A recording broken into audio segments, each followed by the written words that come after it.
Honorable Union Minister for Finance and Corporate Affairs, Srimati Nirmala Sitharamanji, Honorable Union Minister of State for Dairy, Fisheries, Animal Husbandry, Information and Broadcasting, Dr. L. Murugan, Honorable Minister for MSME, Rural, Cottage and Small Scale Industry, Government of Tamil Nadu, Hiru T.M. Anbarasanji, our very special guest, Dr. Sarah, senior officers from the Government of India and State Government of Tamil Nadu, our esteemed guests from the exporter fraternity, from the industry, friends from the media, ladies and gentlemen. Vanakkam, good afternoon, and a very warm welcome to all of you.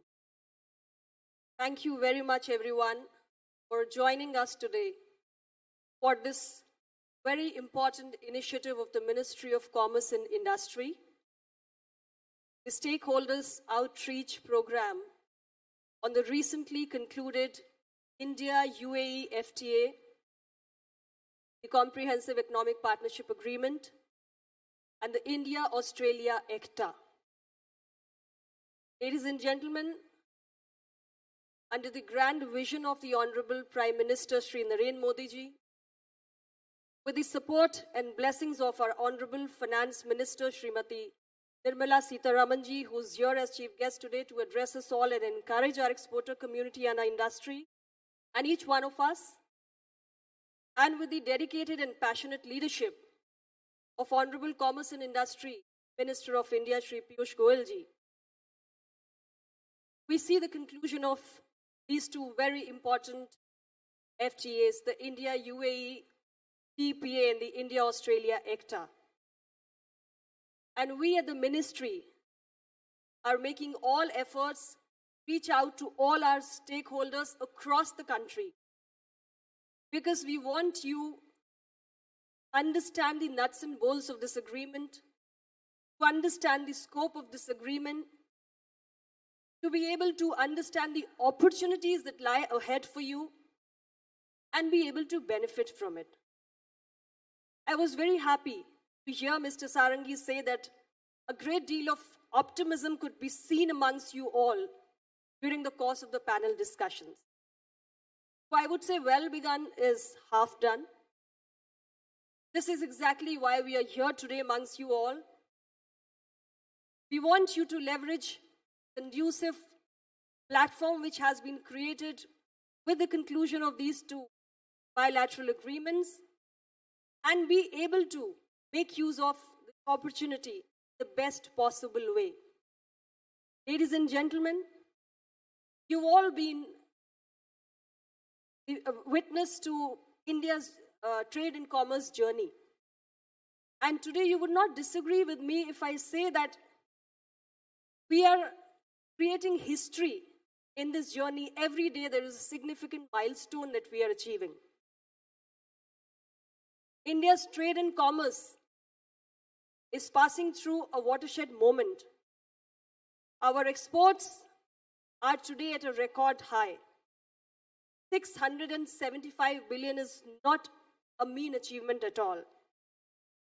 Merchandise exports target, which was set at $400 billion, has been surpassed, and we stand today at $419 billion. Similarly, the services export have been to the tune of $254.4 billion. Ladies and gentlemen, these achievements make us even more ambitious. And we want you to achieve more and more and contribute to India's economy. Exports are very vital for the growth of our economy, and you can see that the government led by Honorable Prime Minister Shri Narendra Modi ji places a strong emphasis on export promotion. And it is a proud moment for us that despite all COVID challenges, and the horrible ways in which the global supply chains were disrupted, India was still able to fulfill all its export obligations, and which is why we as a nation have emerged as a very trusted partner, as a very trusted nation insofar as the global supply chains are concerned. And today, the effort of the Ministry of Commerce and Industry is to promote our exports, particularly after the conclusion of these two very important bilateral agreements, CEPA and the ECTA, that we promote our exports, we increase the competitiveness of our industry, and we are able to achieve a more profound integration with the global supply chain. Ladies and gentlemen, you would all agree with me if we say that Government of India concluded one of the fastest agreements in the form of the India-UAE CEPA. This is the fastest ever agreement which has been concluded globally between any two countries, because we made it possible in just 88 days. It's a full and deep agreement. It's a very comprehensive agreement which covers all aspects of the bilateral trade. And India and UAE, you've seen the presentation also.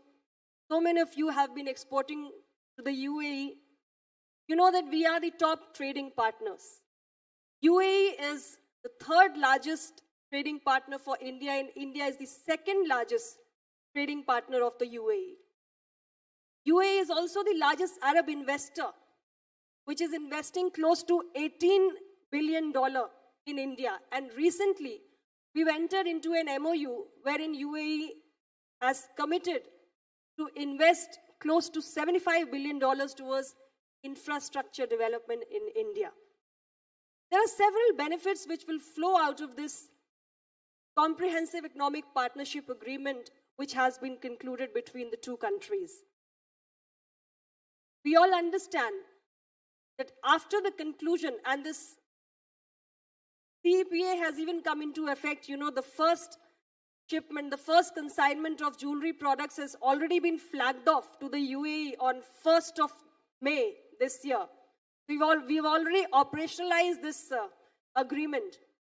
And this is not just opening market access for our exporter community, the UAE, but also to the Arab and the other African countries. So there is a huge scope, and there is so much of employment opportunity which will be generated. Close to 1 million new jobs are expected to be created after the conclusion of this CEPA. It is going to benefit 35% of the UAE's population of Indians who reside there. So in a way, it will lead to a growth in the remittances back to India. And insofar as the size of our bilateral trade is concerned, which stands at $60 billion today, it is expected to grow to the tune of $100 billion for merchandise and $15 billion for services in the next 5 years, which will be almost double the pre-pandemic levels. And UAE's immediate zero duty market access offer, India will cover most of our labor-intensive sectors, which is the good news. Gems and jewelry, textiles, leather, footwear, plastics, sports goods, furniture, agriculture, and many such labor-intensive sectors. Ladies and gentlemen, we believe there is an immense potential for further strengthening and diversifying the India-UAE bilateral trade relations. But you all have a lot to contribute towards this. Because our relationship with UAE is not just important from an economic perspective, but also from the strategic point of view. We also have concluded another very important economic cooperation and trade agreement with Australia, which is the first trade agreement after more than a decade that India has been able to conclude with a developed country. And this is a very important achievement because this is like a signal that we give to the rest of the developed countries. Because with a lot of them, like EU, like UK, we are in the process of negotiation, and few of them may be concluded by the end of this year itself. Whether it is UK, it is Canada or EU, we have given them a big message and a big signal, and India is going forward with negotiating with the other developed countries as well.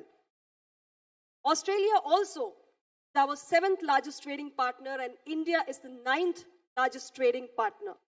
And with the signing of this agreement, the bilateral trade, which stands today as $27.5 billion, is expected to grow to about $45 to $50 billion in the next 5 years, which will be a huge jump.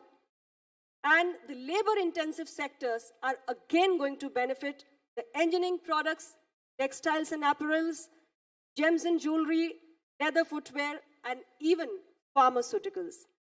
So with the world adopting a source diversification strategy, we can also say that Australia will see India as a source alternative insofar as the scope of procuring the Indian products is concerned.